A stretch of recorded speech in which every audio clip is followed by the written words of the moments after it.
Back to our channel Sanju Praveen official. మీరు కనుక మన ఛానల్కి ఫస్ట్ టైం వచ్చింటే please do subscribe to our channel. అలానే మన ఛానల్ని ఇప్పటి వరకు సపోర్ట్ చేస్తున్న వాళ్ళందరికీ థ్యాంక్ యూ సో మచ్. నేను చూస్తే ఆల్రెడీ మీకు అర్థమైపోయి ఉంటుంది కదా వీడియో ఏంటనేది. వీడియో వచ్చేసి మన ఖైరతాబాద్ గణేష్ నిమజ్జనం చాలా బాగా జరిగింది కదా. హైదరాబాద్ ట్యాంక్ బండ్లో మన గణేష్ నిమజ్జనం 11th డే నిమజ్జనం అయిపోయింది ఆఫ్టర్నూన్ 1:30కి.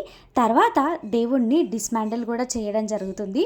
ఇంతకు ముందు వరకు డిస్మాండిల్ చేసేది వీడియోస్ అస్సలు అలౌ చేయలేదు, కానీ ఇప్పుడు వచ్చేసి వీడియో అలౌ చేస్తున్నారు కాబట్టి నేను ఈ వీడియో తీస్తున్నా. వినాయక చవితి రోజు నుంచి 11 days దేవుడు మనందరికీ దర్శనం ఇచ్చారు. అలానే మనం కోరుకున్న కోరికలన్నీ ఖచ్చితంగా నెరవేరుస్తారని నేనైతే అనుకుంటున్నాను. ఖైరతాబాద్ గణేష్ విషయానికి వస్తే 70 feet తో ఉన్నారు కదా ఈసారి గణేశుడు. ఖైరతాబాద్ గణేశుడిని ఎక్కడి నుంచి కూడా తీసుకొని రారు, అలానే ఎక్కడో నుంచి కొనుక్కొని కూడా రారు.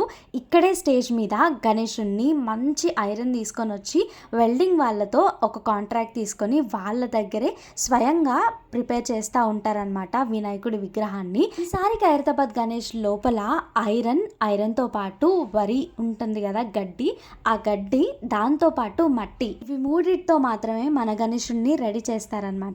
బొజ్జకనపయ్యని ఇలా ఇంత పెద్ద ఎత్తున రెడీ చేయడానికి ఆల్మోస్ట్ 2 to 3 months అయితే పడుతుంది. ఇంత ప్రేమతో మన దేవుణ్ణి ఇష్టంగా మనము తయారు చేయించిన తర్వాత 11 days మన చేతుల మీదుగా పూజలు అందుకున్నాక ఎంతో మంది దేవుడి నుంచి దర్శనం చేసుకున్నాక నిమజ్జనం అయితే చేశారు. దాని తర్వాత ఈ ఐరన్ ని తీయడం చాలా కష్టం. ఈసారి నిమజ్జనం చాలా బాగా జరిగింది అనిపించింది. ఎందుకంటే మన హుస్సేన్ సాగర్ లేక్ లో సైడ్స్ కి మాత్రమే గణేష్లని నిమజ్జనం చేశారు కాబట్టి ఈజీగా బయటికి తీయడానికి ఛాన్సెస్ ఉంటాయి. ఈ విగ్రహాలన్నిటిని ఒకసారి తీసేస్తారు.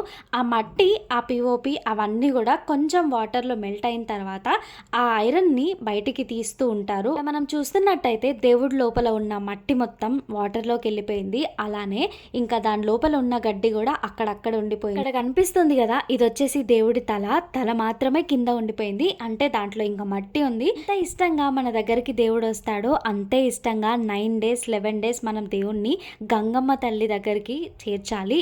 ఎంత పైకి ఎదిగినా ఎంత లక్షలున్నా కూడా అమ్మ ఒడిలో ఉంటే ఆ స్వర్గమే వేరు కదా. సో దేవుణ్ణి కూడా మంచిగా అమ్మ ఒడిలోకి చేర్చాము. ఇంకా ఇప్పుడు చూస్తున్నాం కదా, ఇక్కడ ఒక క్రెయిన్ నుంచి దేవుణ్ణి మాత్రం తీస్తున్నారు. దేవుణ్ణి తీసేటప్పటికి అక్కడ ఉన్న మట్టి మొత్తం కిందికి వచ్చేస్తుంది. ఆ ఐరన్ వాటర్లో ఉండిపోయింది కాబట్టి బాగా వెయిట్ ఉంటుంది. సో జాగ్రత్తగా వీళ్ళు తీస్తున్నారు. విగ్రహాన్ని డిస్మాండిల్ చేసేటప్పుడు కూడా చూడాలని ఎంతో మంది అనుకుంటున్నారు. చాలా మంది అయితే వచ్చారు ఇక్కడికి. హ్యాంగ్మన్ నెక్లెస్ రోడ్ చుట్టూ కూడా ఈ టైంకి చాలా ట్రాఫికే ఉంది. ఎందుకంటే ఇక్కడ ఇంత పెద్ద దేవుణ్ణి తీస్తున్నప్పుడు క్రెయిన్, మనుషులు, ఈ జిహెచ్ఎంసి వాళ్ళు వీళ్ళందరూ ఉంటారు కదా. ఇక్కడైతే వీళ్ళు మెల్లగా ట్రై చేస్తున్నారు దేవుణ్ణి తీయడానికి బయటికి. ఇక్కడ విగ్రహం మొత్తం వాటర్తో నిండిపోయింది కాబట్టి చాలా వెయిటే ఉంది అని చెప్పాను కదా.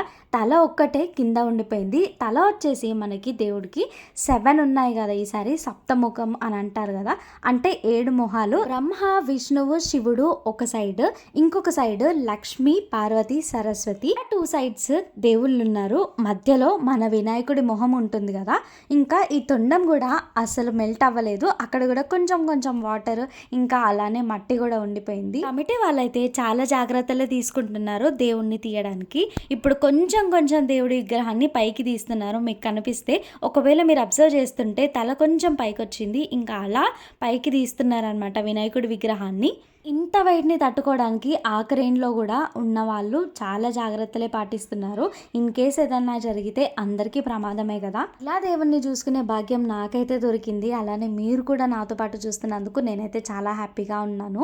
ఎంత ట్రై చేసినా కూడా విగ్రహం బయటికి రావడానికి చాలా టైమే పడుతుంది. ఆల్మోస్ట్ 15 to 20 minutes అయితే పడుతుంది. అస్సలు బయటికి రావట్లే. అంటే అంత వెయిట్ ఉంది. ఇక ఇక్కడున్న ఐరన్ అయితే ఏం చేస్తారో నాకు తెలీదు. ఒకవేళ మీకు తెలిస్తే ఖచ్చితంగా కమెంట్ చేయండి. దేవుడి మొహంతో పాటు పక్కనున్న దేవుళ్ళ మొహాలు కూడా మెల్లిమెల్లిగా బయటికి వస్తున్నాయి. చూస్తున్నారా, క్రెయిన్ మెల్లిగా తీస్తుంది. అసలు ఎక్కడ కూడా ఎవరికి ఎఫెక్ట్ అవ్వకుండా. గణేషుని పెట్టిన రోజు నుంచి నిమజ్జనం వరకు మనం ఎన్నిసార్లు జై బోలో గణేష్ మహారాజ్ కి జై అన్నామో, అలానే ఇప్పుడు కూడా మీ మనసులో ఒక్కసారి జై బోలో గణేష్ మహారాజ్ కి అనుకోండి, అన్నీ జరిగిపోతాయి. అట్లే గట్టిగా నమ్మితే మనకి మన దేవుళ్ళు కూడా సహాయం చేస్తారు. దాంతోపాటు మన కష్టం కూడా ఇంపార్టెంటే. ఏది చేయాలనుకున్నా కూడా మన కష్టం ఎంత ఇంపార్టెంటో ఆ దేవుడు ఆశీస్సులు కూడా అంతే ఇంపార్టెంట్. మీరేమంటారు? ఇక్కడ చూస్తున్నారు కదా, చిన్న చిన్న గణేషులు కూడా పైకి వస్తున్నాయి. ఇక్కడ ఉన్న వాటికి కూడా ఐరన్ కూడా తీస్తూ ఉన్నారు మెల్లి మెల్లిగా వీళ్ళు ఆల్మోస్ట్ ఒక 3 days నుంచి మంచిగా వర్క్ చేసుకుంటూ ఇక్కడున్న మట్టిని ఐరన్ని సెపరేట్ చేస్తూ ఉన్నారు. ఖైరతాబాద్ కా రాజా అయితే వాటర్లో నుంచి బయటికి అయితే వచ్చేసారు. ఇక్కడున్న మనుషులందరినీ వెళ్ళిపోమంటున్నారు అనమాట. ఎందుకంటే ఎవరికైనా ఇబ్బంది జరుగుతుంది ఏమో అని చెప్పి. మన మీడియా వాళ్ళు కూడా వచ్చారు. టీవీ9 టీవీ5 వాళ్ళు కూడా ఇక్కడే ఉన్నారు, వాళ్ళ కమిటీ మొత్తం. మన హైదరాబాద్ గురించి తెలిసింది, ఎక్కడైనా చిన్నగా ఏదైనా జరిగిందని అంటే ట్రాఫిక్ మొత్తం ఘోరంగా అంటే ఘోరంగా ఉండిపోతుంది కదా. ఇప్పుడు కూడా ట్రాఫిక్ స్టార్ట్ అవుతుందన్నమాట ఇటు సైడు వెళ్ళడానికి. ఎందుకంటే దేవుణ్ణి తీసి ఇక్కడే రోడ్డుకి ఇటు సైడ్లో పెడుతున్నారు. అంటే రోడ్ లోపల కాదు కానీ ఒక 25% ఆఫ్ రోడ్ కూడా కవర్ అవ్వచ్చు, అలాంటి ఛాన్సెస్ కూడా ఉన్నాయని చెప్పి ట్రాఫిక్ పోలీస్ వాళ్ళు కూడా అందరినీ అటు ఇటు డైవర్ట్ చేయిస్తున్నారనమాట.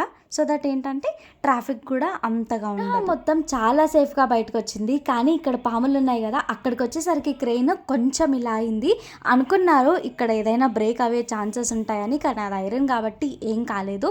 జాగ్రత్తగానే బయటికి అయితే తీసేశారు. తీసిన తర్వాత మెల్లిగా కింద పెడుతున్నారు, అసలు ఎక్కడ కూడా ఏం ఎఫెక్ట్ అవ్వకుండా. లెఫ్ట్ సైడ్ కొంచెం మట్టి ఇంకా దేవుడికి కలర్ వేశారు కదా, ఆ కలర్ కూడా కొంచెం అలానే ఉంది, పోలేదు అది అనుకుంటాం. కానీ ఖైరతాబాద్ గణేష్ మేకింగ్ కానీ డిస్మాండిల్ కానీ చాలా కష్టమే, చూస్తేనే అర్థమవుతుంది. ఏ పని అయినా సరే మనం చూస్తేనే కాదు చేస్తేనే ఆ పనిలో ఎంత కష్టం ఉందనేది తెలుస్తుంది. నాకు ఇక్కడ అర్థమవుతుంది, చూస్తున్నాను కాబట్టి.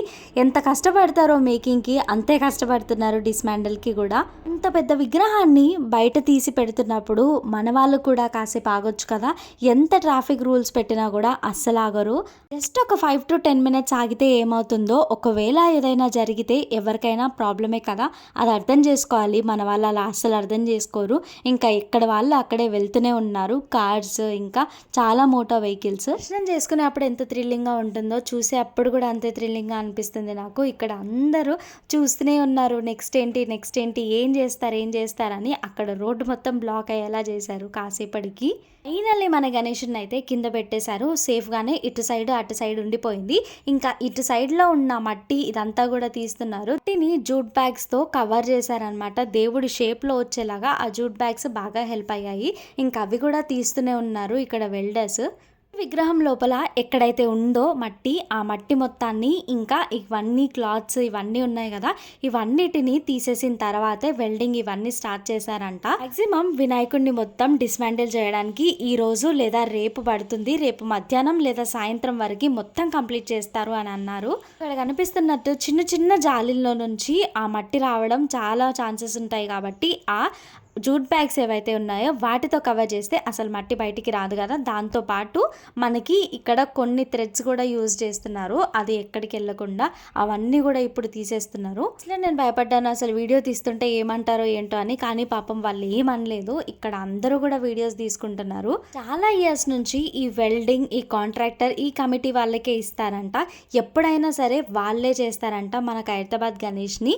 సరిగా దేవుణ్ణి లోపల నుంచి బయటికి తీసిన తర్వాత వెళ్ళే వెహికల్స్ అన్నిటి నుంచి అందరూ వీడియోస్ తీస్తూనే ఉన్నారు. ఇక్కడ కనిపిస్తున్నది కదా చిన్న విగ్రహం, ఇది వచ్చేసి రాముడు. అయోధ్యలో ఉన్న రాముడు లాగానే రైట్ సైడ్ లో మన గణేశుడికి రాముడిని పెట్టారు.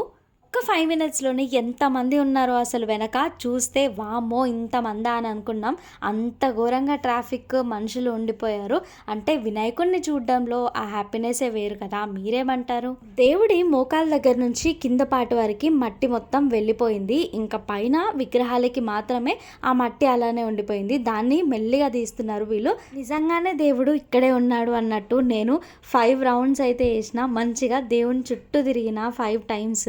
విగ్రహాన్ని హుస్సేన్ సాగర్ నుంచి బయటికి తీయడానికి రవి క్రెయిన్స్ అయితే వాడారు. ఇక్కడ కనిపిస్తుంది కదా తొండం, హాఫ్ పార్ట్ మట్టితో కవర్ అయింది, హాఫ్ పార్ట్ ఏమో మొత్తం మట్టి అంతా మెల్ట్ అయిపోయి వాటర్లో వచ్చేసింది. మట్టి అంతా క్లీన్ చేసిన తర్వాత వెల్డింగ్ స్టార్ట్ చేస్తారంట. వెల్డింగ్ స్టార్ట్ చేయడానికి గ్యాస్ సిలిండర్స్ అన్ని తీసుకొచ్చి ఒక పక్కన పెట్టారు. ఇక్కడ పైన వెల్డర్స్ అన్ని చూస్తున్నారు. 2025లో ఖైరతాబాద్ గణేష్ మేకింగ్ వీడియో ఎంతమందికి కావాలి ఖచ్చితంగా కమెంట్ చేయండి. షూర్ నేను ఆ టైంలో దేవుడిని మేకింగ్ వీడియో కూడా తీసి ఖచ్చితంగా పోస్ట్ చేస్తాను మన ఛానల్లో. ఇంకా వీళ్ళైతే వెల్డింగ్కి సంబంధించిన మెటీరియల్ మొత్తం ఒకే సైడ్ పెట్టుకున్నారు. ఎవరికి ఇబ్బంది కాకుండా ఒక్కొక్కటి స్టెప్ వైజ్ గా చేస్తున్నారు. ఇంకా నెక్స్ట్ ఈ వెల్డింగ్ పని కాబట్టి అక్కడ కావాల్సిన మెటీరియల్ అంతా ఒక దగ్గర అసెంబుల్ చేసుకొని ఒక్కొక్కరుగా దేవుడు పైకి వెళ్ళి వెల్డింగ్ స్టార్ట్ చేస్తారు. ఆల్మోస్ట్ ఒక 1 day లేదంటే రేపటి లోపు అయిపోతుందంట మొత్తం. నాకు అనిపిస్తుంది దేవుడి పైకి ఎక్కి వీళ్ళు ఇట్లా తీస్తున్నారు కదా అని. కానీ ఏం చేస్తాం, ఇంత పెద్ద గణేషుని ప్రిపేర్ చేయాలన్నా డిస్మాండిల్ చేయాలన్నా ఎక్కక తప్పదు. ఎందుకంటే అంత హైట్లో ఉంటారు మన దేవుడు కాబట్టి. నాకు ఖైరతాబాద్ గణేష్ నిమజ్జనం తర్వాత డిస్మాండ్లింగ్ కూడా చేస్తున్నారు. ఒకవేళ మీకు ఈ వీడియో చూసి హ్యాపీగా అనిపించినా లేదా ఈ వీడియో మీకు నచ్చితే please do subscribe to our channel Sanju Praveen official. So ఇలాంటి మరిన్ని వీడియోస్తో మీ ముందుకు వస్తాను. Until then keep smiling and see you all in my next video. Bye guys. Thank you for watching.